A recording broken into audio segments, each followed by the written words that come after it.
জাতীয় স্তরে বাংলা দলের হয়ে প্রতিনিধিত্ব করে মিলেছে সাফল্য। উত্তর দিনাজপুরের সেই ফুটবল খেলোয়াড় কিশোর বর্মনকে সংবর্ধনা দিল উত্তর দিনাজপুর জেলা ক্রীড়া সংস্থা। জানা গিয়েছে, সম্প্রতি অল ইন্ডিয়া ফুটবল ফেডারেশনের অধীনে ডক্টর বিসি রায় ট্রফিতে অংশ নিয়েছিল অনূর্ধ্ব 17 বাংলা দল। সেখানে জাতীয় স্তরে চ্যাম্পিয়ন হয়েছে তারা। সেই দলে ছিলেন কিশোর।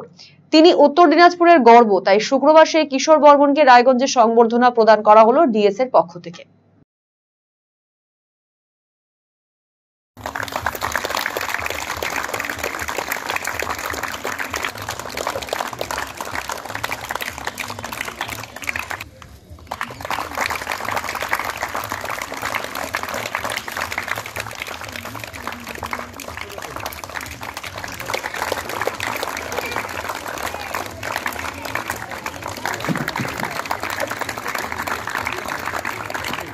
এবং তোমরা এর থেকে শেখো যে না আমরাও পারবো।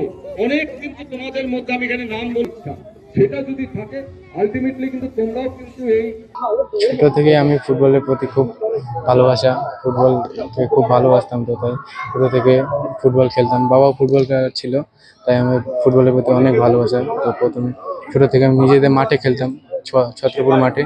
তারপরে এখানে আসলাম, এখানে একটা দাদা নিয়ে এসলো, ডিএসএ বললো তুই ওখানে প্র্যাকটিস করে কী করবি, এখানে চ।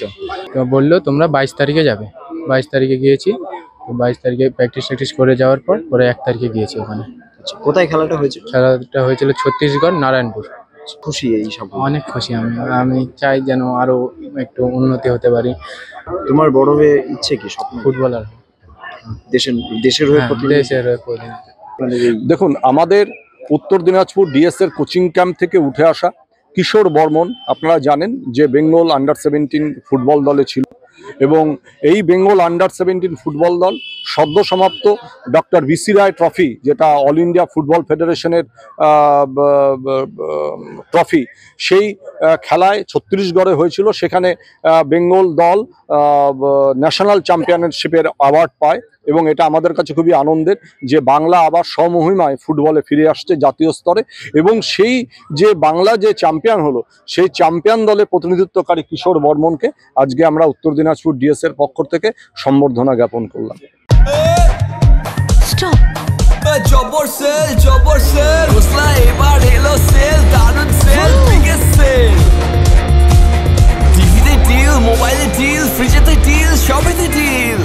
আসছে city's biggest cost to cost offer only at Khosla electronics, আপনার নিজের দোকান। T N C applied. Khosla electronic private limited, ঠিকানা মোহনবাটি বাজার, রায়গঞ্জ জেলা আদালতের বিপরীতে।